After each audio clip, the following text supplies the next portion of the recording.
gente, tudo bem? Estamos começando mais um episódio do Papo no Café.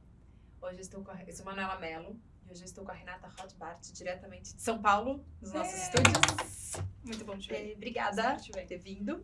Obrigada a vocês. Eu não te apresentei de propósito, porque eu gostaria muito que você se apresentasse para todo mundo. Legal. Bom, antes de mais nada, muito obrigada pela oportunidade de estar aqui, da gente bater esse papo juntas. Estava bem animada. Acho que vocês aqui na Iniciativa FIS fazem um trabalho excepcional que precisa ter uma continuidade, né? Que precisa continuar sendo divulgado e sendo feito, porque tem um papel muito importante, acho que para o ecossistema como um todo, né? Tanto de saúde, da forma mais tradicional possível, quanto que a gente chama de saúde digital. Então, como você disse... meu nome é Renata e eu sou advogada. Eu sempre trabalhei no setor de saúde. Eu costumo falar que eu não tenho um plano B, que eu não sei fazer outra coisa. Eu comecei a me interessar pelo tema de saúde ainda na faculdade, quando eu fiz um estágio na Justiça Federal e naquela época a gente já tinha várias demandas judiciais que envolviam concessão de liminar para medicamento, para procedimentos, para cirurgias específicas. Então, eu lembro que aquilo me chamou a atenção, mas mais ou menos nessa época, o Congresso também estava discutindo uma mudança legislativa que permitiria o investimento estrangeiro em entidades de assistência à saúde, que era uma coisa que até então não era permitido. Isso efetivamente só aconteceu em 2015, 2016, quando eu até já tinha saído da faculdade. Mas, naquela época, eu lembro que aquilo me chamou muita atenção, porque eu falei, cara, acho que a gente sabe que o sistema de saúde brasileiro, de uma forma geral, é um sistema bastante complexo, porque a gente tem saúde pública, saúde suplementar, saúde complementar, uma série de regulações específicas para as profissões de saúde, a própria regulação dos medicamentos. Então, naquela época, eu meio que cheguei à conclusão e foi muito... uma intuição mesmo, não foi um sentimento, não foi um entendimento racional, acho que, das coisas, de que em algum momento as pessoas iriam querer entender como é que esse setor funcionava. Então, eu resolvi me dedicar a isso desde o início. Então, terminei a faculdade de Direito já com esse plano de continuar me especializando no setor de saúde, sem ter também muita ideia do que efetivamente eu estava buscando, eu só...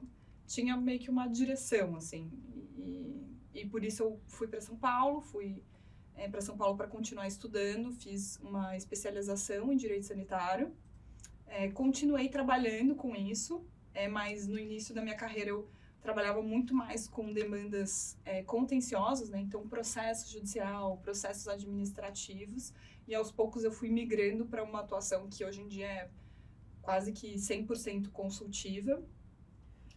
Mas aí eu continuei estudando, eu fui fazer especialização e São Paulo, querendo ou não, era um mundo bastante diferente em termos de carreira profissional, assim, comparado com Curitiba, que é onde eu morei, onde eu fiz minha faculdade, onde eu cresci e me desenvolvi. Então, ali eu percebi que eu tinha que continuar estudando para continuar tendo oportunidades, para continuar buscando, né? Eu acho que eu entendi ali que eu precisava continuar me desenvolvendo e até buscando espaços onde eu pudesse conhecer pessoas, né? Porque como eu vinha de fora, eu tinha, acho que desde sempre eu tive muito claro que ninguém ia abrir a porta e falar, nossa, vem aqui, você parece uma pessoa super bacana, super inteligente. Então eu entendi que eu ia ter que me misturar, digamos assim, no setor e acho que a minha principal porta de entrada, pelo menos nesse início, sem dúvida, foi a academia. Então, quando eu terminei a especialização, eu fui fazer um fellow, que a gente chama de fellow em Direito Sanitário, em Direito da Saúde, que foi lá na Universidade de São Paulo. Lá na Universidade de São Paulo, eu conheci a minha antiga orientadora do mestrado, hoje meu orientador também no doutorado, num mundo totalmente novo, que era o mundo da saúde pública, que eu... honestamente, já tinha ouvido falar, mas não fazia a menor noção de como as coisas funcionavam na prática. Essa não era uma matéria, não era nem de longe, assim, era um assunto que foi abordado na faculdade. E daí eu entrei nesse mundo completamente diferente da saúde pública, que é um mundo muito multidisciplinar, né? E é muito como eu vejo a saúde hoje. Eu acho que a gente tem né? Claro que tem as profissões de saúde de uma forma direta ali, atuando no setor, mas a gente tem o cara que é economista especializado em saúde, gestão especializada em saúde, e eu tinha uma impressão de que para o direito, né, para a assessoria jurídica, esse era um pouco o caminho que as coisas iriam meio que saindo, né, do mundo do direito, que é um mundo super tradicional, super quadradinho, indo para esse outro mundo da saúde pública. Eu entendi que acho que tinha uma coisa ali que era interessante, que era super multidisciplinar, e eu sempre gostei muito disso. Eu nunca me vi muito no direito, fazendo concurso. Tanto é que hoje em dia eu falo que eu me sinto muito mais da saúde do que do direito.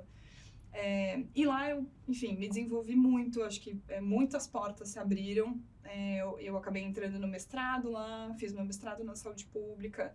Tive a oportunidade de fazer um estágio fora, que foi super importante para minha carreira, que foi um programa de verão e um estágio em Yale, justamente em saúde pública, em bioética, que eram assuntos absolutamente novos. Que as pessoas... é meio tabu, né? E que as pessoas, acho que depois da pandemia, já têm um certo conhecimento, mas naquela época, eu confesso até que eu me sentia meio... Como posso dizer? Eu sentia que era uma... Putz, não sei dizer. Eu acho que era uma síndrome meio de cachorro vira-lata, assim, sabe? Uhum. Porque eu via todos os meus amigos e as minhas amigas da faculdade perseguindo lá um mestrado em direito, indo morar fora, fazer outras coisas em direito, e eu tava indo para um lugar completamente diferente. Tanto é que eu lembro, assim, de estar, assim, no final da faculdade, eu falando para as minhas amigas, nossa, eu acho que eu vou querer fazer alguma coisa que envolva só saúde, direito da saúde de uma forma geral, sem nem saber aonde que o negócio ia terminar. E eu lembro que as minhas amigas falaram assim, cara, você vai passar fome, porque é uma coisa muito específica, você não vai conseguir. E graças a Deus eu não dei ouvidos a isso, porque quando eu entrei, acho que no mundo da saúde pública, eu entendi que existiam outros mundos ainda mais profundos, sabe? Acho que mais campos de estudos ainda mais profundos, o que me permitiu, acho que, me desenvolver efetivamente, conhecer essas novas realidades. E aí eu comecei a formar uma bagagem que eu comecei a aplicar também na minha vida profissional, né? Então, eu continuei sempre trabalhando como advogada, e eu acho que, assim, é o que eu sei fazer. Eu acho que o que eu efetivamente gosto de fazer é estar no dia a dia com os clientes, fazendo contrato, fazendo modelos de negócio que sejam inovadores, e às vezes um dia com uma startup que está começando e no outro dia com uma empresa que... Já está super consolidada. Exato, quer vender para o Ministério da Saúde, então eu adoro esse dia a dia.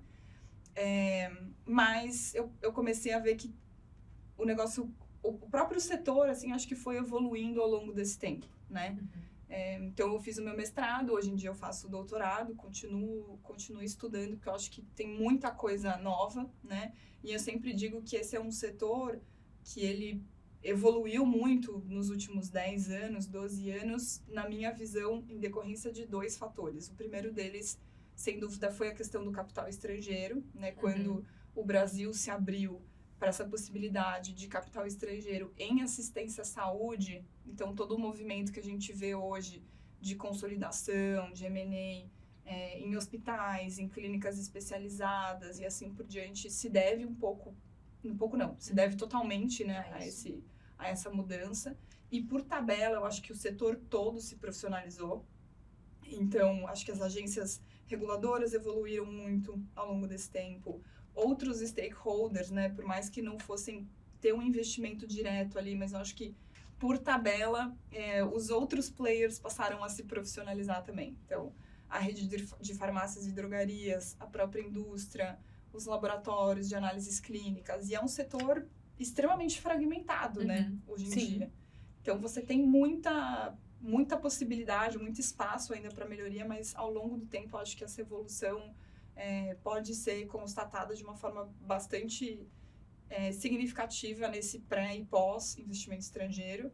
E mais recentemente, eu diria que nos últimos 5 anos, o setor também tem se beneficiado muito e exponencialmente, eu acho que se transformado por conta dessa intersecção entre tecnologia e saúde, né? Que é o que a gente chama hoje em dia de saúde digital, que não é um conceito fixo nem nada do gênero, mas que eu acho que é super importante para gente entender para onde a gente está caminhando, né? E que muito vai transformar, né? Eu acho que você queria uma conversa, um bate-papo, né? Uma Exato. Conversa, vamos lá. Profunda. Eu acho que primeiro eu vou fazer um parênteses, 2 parênteses. A Renata, ela não tem 50 anos, ela tem 30. Ela já estudou tudo isso com 31. Ai, não, E eu não sabia que você estava fazendo doutorado. Eu tô. Inclusive, é um tema bem legal sobre monetização de dados de saúde. Muito Que eu legal. acho que, enfim, casa muito com o pra onde estamos indo, né? E aí que eu ia chegar. Eu acho que a saúde digital é o futuro. Eu acho que a gente fala muito, né, da jornada do paciente ser o centro das suas tomadas de decisões, ser o centro dos seus dados, do seu prontuário, né, ter o controle dos seus resultados de exame, não precisar ter milhões de portais, milhões de coisas para chegar no médico novo e você mandar. Você pode só ir num. Exato. Né? Ou permitiu o acesso. Né? Você pode só mandar para aquele médico, Sim. né?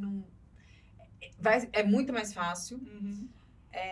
Eu acho que com Open Finance, a gente já faz o setor financeiro, que todo mundo já fala, eu acho que inclusive a Nízia comentou, a ministra comentou semana passada, que na reunião, no 360, que o setor financeiro, ele evoluiu muito e abre as portas para a saúde. Sim. Né? Então, a gente tá falando muito de Open Health. E aí, agora você trazendo, né, essa monetização dos dados, eu acho isso fantástico. E eu acho super interessante esse paralelo, né, que a gente tem no setor financeiro e do setor de saúde, porque são 2 setores regulados, que tem muitos problemas, acho que em comum, digamos assim, ao mesmo tempo que também tem muitas diferenças, né? Mas eu acho que, sem dúvida, o Open Finance, ele foi um pontapé super importante para demonstrar que o negócio pode ser feito, né? De uma forma correta, tendo um engajamento tanto do setor privado quanto do setor público, porque nem o setor público consegue definir tudo sozinho. Eu acho que, embora as agências reguladoras em geral estejam sendo cada vez mais abertas à inovação e tenham canais cada vez mais transparentes, né, para você ter interação com o setor privado ou via uma associação, acho que isso a gente evoluiu muito, mas ele continua precisando do input de quem está fazendo aquele negócio na prática, né? Então, é algo que, na minha visão, qualquer iniciativa nesse sentido, em saúde, ela precisa ser construída a 4 mãos, né? Setor público e setor privado. Eu acho. Aqui, a gente acredita muito, a iniciativa acredita muito na saúde digital. A gente vive isso aqui... 365 dias por ano. Eu falo 24 horas por dia, mas você falou bem. 365 dias por ano. E 24 horas por dia. Exato. A gente respira isso e a gente acredita nisso. E o que a gente vê é exatamente isso. A gente tem que trazer todo mundo da cadeia, não importa se é público, se é privado, se são drogarias, se são farmacêuticas, se são hospitais, tem que trazer todo mundo junto. E não só pro Open Health, eu acho que pra tudo. Sim. E aí vem o conceito de ecossistema que a gente acredita, que eu sou da Price há muitos anos atrás, mais de 10 anos atrás, a gente começou a estudar o setor da saúde. Que legal. E era a cadeia de saúde. Exato. Que era a farmacêutica, o distribuidor, vai para o hospital, ou vai para a farmácia e vai para o consumidor. Hoje não, hoje está todo mundo junto. Hoje as coisas vão se aproximando cada vez mais, né? E aí que eu acredito que é no ecossistema, cada um vai se retroalimentando. Sem dúvida. E eu acho que entra, né? Eu acho que o ecossistema entra nessa saúde digital. E se não for isso, não vai sair. Não vai acontecer. Tem um ponto, assim, uma questão que eu tenho conversado com várias pessoas, inclusive eu já conversei com você também em outras ocasiões, que para mim é extremamente importante da gente considerar quando a gente está falando no setor de saúde, que é quais são os incentivos. Porque às vezes a gente tem uma ideia, um modelo super inovador, que vai trazer uma série de benefícios para o paciente, para o sistema, para o médico, para um monte de gente. Mas se os incentivos que a gente tem não favorecem esse modelo, não favorecem essa escolha, a gente tem um problema, porque a gente tem vários modelos que parecem ser super legais na teoria, mas na prática, se a gente continuar com o que a gente tem, e daí olhando aqui no meu ponto de vista regulatório, para regulações que incentivam não a efetiva prevenção, mas o tratamento, a internação, ou qualquer coisa do gênero. Sim. Exato. Se você não está incentivando a saúde, está incentivando a doença, você tem uma série de problemas, né? Isso acaba trazendo uma série de desdobramentos e tudo, na minha visão, culmina num negócio que ninguém está feliz. Se você perguntar para a indústria farmacêutica, a indústria não está feliz, assistência não está feliz, farmácia e drogaria não está feliz, o paciente, então, não está feliz. Nossa, o paciente... Ninguém está feliz. Não. Então, acho que uma discussão que eu acho que é muito importante da gente ter, seja nesse tema de monetização de dados, ou como tornar a saúde mais eficiente, como trazer mais qualidade, como trazer mais transparência, como a gente melhora, para onde a gente vai em termos de setor, passa muito por essa discussão de, putz, será que a gente está incentivando o negócio correto? Porque se a gente não tiver, a gente precisa dar um passo para trás e pensar se é o caso de mudar, ou se é o caso de melhorar isso e também prezar por algumas outras coisas, porque senão a gente vai continuar andando em círculo e não tem regulação que corrija, né? Eu acho que eu sempre costumo falar que a minha missão de vida é fazer com que ninguém olhe para mim e fala, putz, não consigo fazer isso porque a regulação é ruim. Isso implica em uma discussão contínua para que a gente melhore as regulações. Até porque quando a gente fala de saúde, são regulações extremamente antigas. A regulação, por exemplo, de vigilância sanitária é da década de 60, década de 70. Muita coisa mudou desde então. A própria regulação de produtos, né, e de serviços é super antiga. De conselhos profissionais tem regulação que é de 1920 e poucos, 40 e poucos. Tudo isso mudou. Exato. Então, o que eu tenho costumado falar é que a gente está justamente numa época sensacional em termos de setor de saúde, porque a gente nunca teve tanto dinheiro. Tudo bem que a gente está num inverno em termos econômicos, tem, né, tido mais dificuldade para captar ou para, enfim, levantar recursos, mas a gente nunca teve tanto recurso sendo investido no setor de saúde.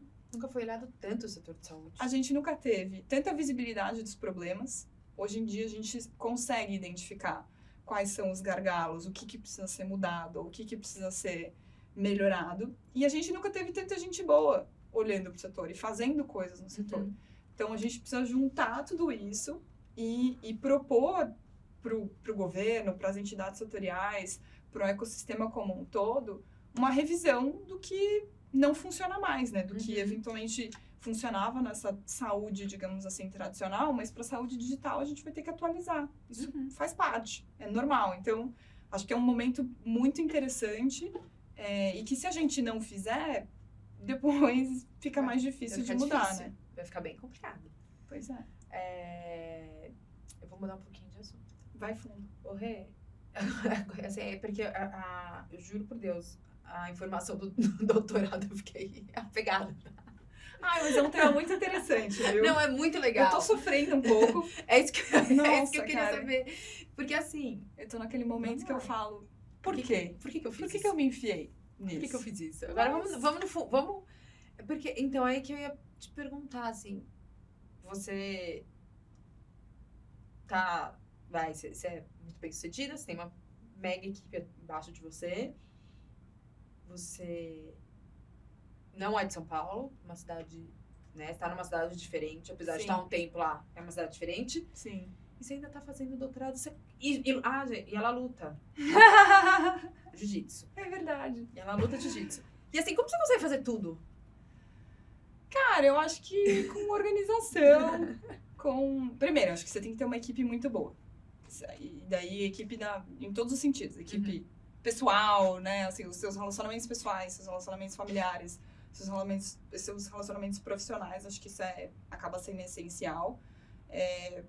Porque você precisa saber com quem você pode contar, né? Então, hoje em dia, de fato, profissionalmente, assim, falando... Corta essa parte. Mas, não. O que eu ia falar O que eu ia falar? Eu ia falar que como que eu dou conta? Eu acho que, enfim, tem toda essa questão dos relacionamentos. Então, hoje em dia, no escritório, por exemplo, a gente se organiza de uma forma muito bacana, assim, cada um olhando. Como o setor é muito grande, a gente tem uma equipe que olha com mais profundidade para um segmento, para outro segmento, mas todo mundo se conversa, todo mundo sabe de tudo. Então, acho que é importante. É muito importante a gente ter, ao mesmo tempo que a profundidade, compartilhar, ter uma latitude, assim, em relação ao conhecimento, às experiências, eu acho que isso é essencial. Agora, não foi essa a pergunta, mas eu vou te fazer Você enxerga as pessoas no escritório se conversando? Sim. Eu acho que isso é a principal coisa, né? Comunicação, acho que é uma habilidade que todo mundo precisa trabalhar. Tem toda uma questão geracional, né? Às vezes você se comunica de um jeito, com um perfil, com outras pessoas você tem que se comunicar de uma outra forma, mas acho que isso é extremamente importante, você ter... Eu sempre falo que o mais importante do ponto de vista profissional, assim, todo mundo tá remando para o mesmo lado. Se tá todo mundo remando para o mesmo lado, claro que você tem ali uma série de desafios e tal, cada um tem um perfil, cada um às vezes acha, putz, acho que a gente deve ir para um lado, tem que ir para o outro, mas desde que todo mundo esteja indo para o mesmo lado, eu acho que isso super funciona. Então, profissionalmente, eu acho que quanto mais experiente você vai ficando, quanto mais velho você vai ficando, você consegue, inclusive, gerir as pessoas de uma forma melhor. Então, hoje em dia, eu paro e penso, nossa, 5 anos atrás, quando eu ia passar um trabalho para alguém, ou pedir uma pesquisa para alguém, eu mesma não estava entendendo muito bem o que estava acontecendo. Então, essa experiência, eu acho que, sem dúvida, ajuda muito na forma com que você vai fazer a gestão, tanto das pessoas, quanto dos clientes, de quem trabalha com você, de quem está ali no seu ecossistema. No doutorado, eu confesso que eu tô naquele momento do tipo, meu Deus, por que sabe? Isso? Por quê? Por que, Deus? Eu falo que o doutorado tem 3 fases. A fase do tipo, não, cara, comunidade acadêmica precisa disso. Eu posso fazer essa contribuição. E no meu caso, essa questão, né, do tema de monetização, de exploração econômica de dados de saúde, era uma coisa que a gente já se deparava muito no dia a dia profissional. Então, você vê várias notícias de empresas que estão criando grandes bases de dados, ou co-criando bases de dados. A gente tem a própria iniciativa do Ministério da Saúde de criar a Rede Nacional de Dados de Saúde. E daí eu comecei a pensar que uma das implicações disso é justamente você compartilhar ou permitir o acesso para explorar essa base de dados de uma forma econômica, que vai gerar algum tipo de benefício. Às vezes não precisa nem ser um benefício de fato monetário, mas inclusive pode ser que não seja, pode ser que seja outra coisa, um benefício em termos de pesquisa, ou acesso, ou melhoria da qualidade, qualquer coisa. Então, acho que esse era um tema que começou a me chamar a atenção, porque eu costumo falar que dentro de cada business, de cada modelo de negócios de saúde, você vai ter um business de dados de saúde. Especialmente se você está falando de assistência, né, de uma forma direta. Você vai ter um business de dados e faz parte desse processo, acho que dessa saúde digital que está sendo construída, você ter uma preocupação com como essa base de dados vai ser construída, para quem você vai permitir acesso, em quais condições, como é que você vai resguardar os direitos dos pacientes, os direitos de dados pessoais, né? Como é que você resguarda os direitos do ponto de vista de saúde e do ponto de vista de dados pessoais. Então, acho que isso tem sido bem importante. Daí eu falei, não, eu vou fazer, porque eu já vou ter que fazer isso na prática, eu já vou ter que pesquisar isso para os clientes e tal, a gente já vai se deparar com esse assunto no dia a dia. Falei, por que não? Aí entrei e agora eu tô naquela fase do por que sim, né? Por que eu entrei nesse que eu vou negócio? Fazer isso? Mas eu espero chegar logo na outra fase que é, cara, valeu a pena, foi super legal. E, de fato, eu até tenho conversado com algumas pessoas que eu tenho tido até um pouco de dificuldade para achar outros autores, outras pessoas que estejam pesquisando um pouco isso, porque talvez as pessoas ainda estejam olhando muito para aquele enfoque de como proteger, como resguardar, mas especialmente a indústria de saúde, a gente sabe que ela já explora economicamente os nossos dados, né? Bastante, né? E eu acho que tudo bem, não acho que tem nada de errado com isso, desde que você faça isso. Eu acho que desde que a pessoa saiba e que tenha um benefício para a sociedade. Pois é.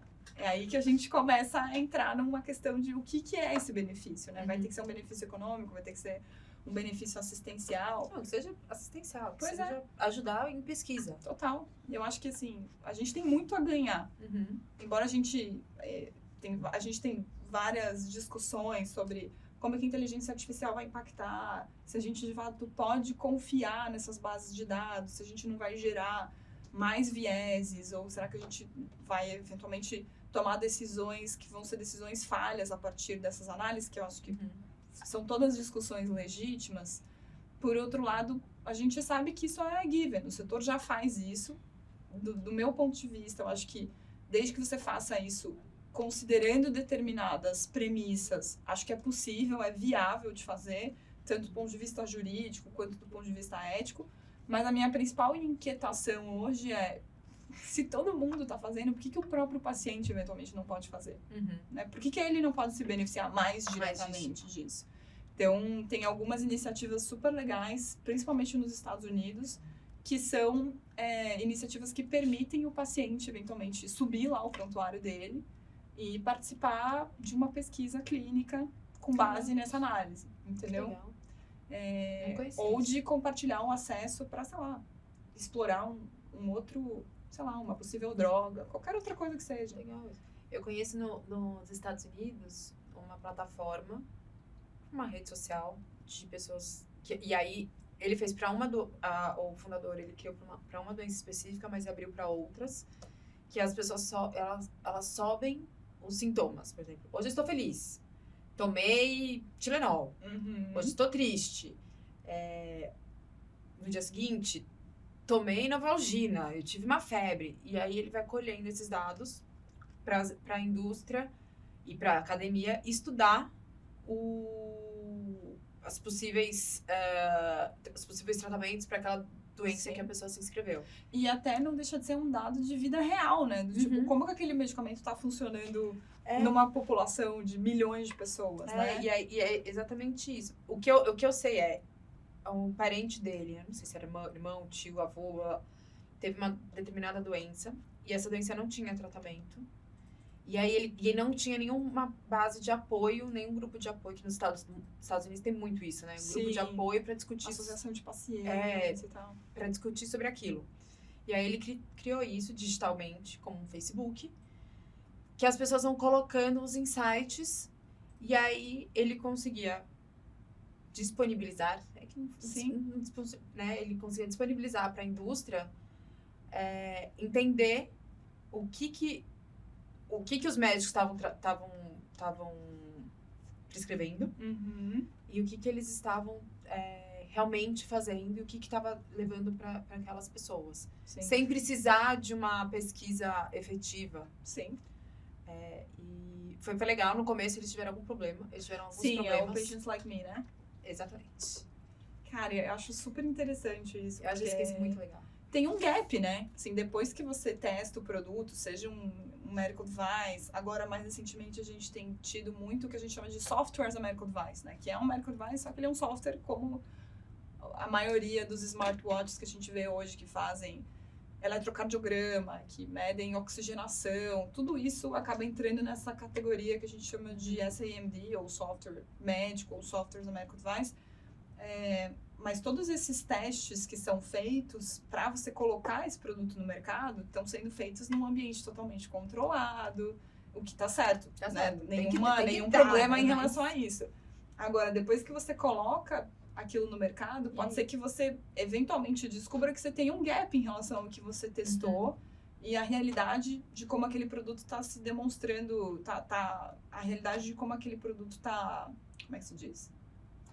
A realidade de como aquele produto está sendo utilizado na prática, seja do ponto de vista positivo ou negativo. Exato. Tem várias situações em que a indústria descobriu outras indicações terapêuticas com base nessa. O caso do Viagra é um caso famoso, justamente nesse sentido. Mas pode ser que você também reconheça que, para determinadas populações, aquele medicamento ou aquele produto vai ter um risco maior ou menor. Então, acho que do ponto de vista regulatório, assim, eu tenho visto hoje as agências reguladoras tendo uma atenção muito maior com o que a gente chama de pós-mercado, né? Que é quando de fato, o produto já está sendo comercializado, do que com o pré. Porque com o pré, a indústria entendeu que existem, né, pesquisas que precisam ser feitas, uma série de cuidados, um trabalho regulatório bastante intenso para você obter a aprovação daquele produto. Mas hoje em dia, o pós-mercado é o que está se demonstrando ser cada vez mais desafiador. Até porque a gente está vendo que os produtos que antes você tinha uma pesquisa de 5, 10 anos até colocar o negócio no mercado, hoje em dia você bota em 3, em 2. A vacina, por exemplo, foi um caso excepcional. Então, é cada vez mais importante você monitorar os efeitos daquilo a longo prazo para garantir que continua sendo um negócio que favorece a saúde, né? Meu Deus, agora que eu olhei. Acabou o nosso tempo. Gente! Não, agora que eu também. Eu ia falar muitas coisas, mas eu vou ter que... a gente vai fazer um papo 2. A gente vai ter que fazer um... Foi o Bruno. Pode gravar, pode marcar outro. Mas eu vou voltar aqui depois que eu terminar o doutorado, ano que vem. Por favor, aí você conta pra gente. Espero que eu termine, né? Até o ano que vem. Eu não ia nem te perguntar, fazer a última pergunta. Tá. Que a última pergunta é sempre o que você espera da Renata no futuro. Mas eu já imagino que seja terminar o doutorado, continuar lutando. Continuar lutando. O que eu espero, eu acho que é continuar trabalhando para tornar o setor melhor, né? E daí cada um luta com as armas que tem, né? No meu caso, assim, eu me vejo trabalhando, advogando, com todo o perfil de clientes, né? Hoje em dia é muito legal isso. Acho que é muito interessante você trabalhar com aquele perfil de cliente, digamos, tradicional, que consolidou o setor, que está 30, 50 anos no setor, e quem está começando e que não vem com determinados vieses, não vem com determinados vícios. Acho que essa tem sido uma mistura bem legal, assim, de ver e poder, de alguma forma, contribuir nessa construção ou no crescimento dessas empresas. E eu acho que eu me vejo tentando contribuir também do ponto de vista de ecossistema para melhores regulações, né?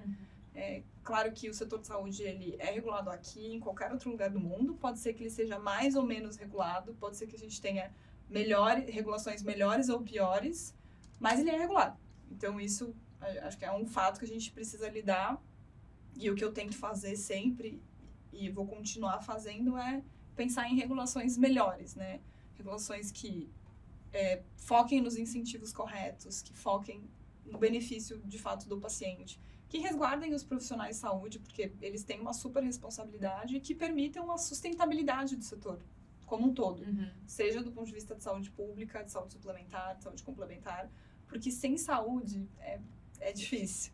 E aí, velho? Eu acho que depois da pandemia a gente viu isso de uma forma cada vez mais intensa, mas eu acho que esse é um pouco do que eu espero e vou continuar fazendo. Tenho certeza.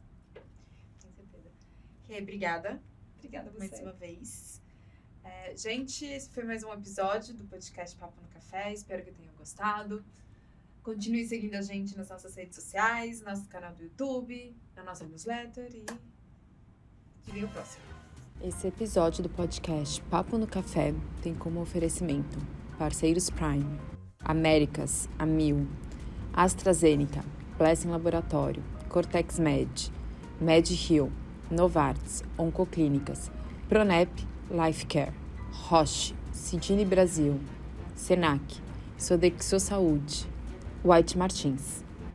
Parceiros Standard, Abramed, Abrange, Berit Advogados, Berkeley, Bradesco Saúde, Carry On, Grupo Seib, Grupo Laços, GSK, IBQL+, Johnson & Johnson MedTech, Mater Dei Rede de Saúde, Pfizer, Redditor, Synapse e Ventures.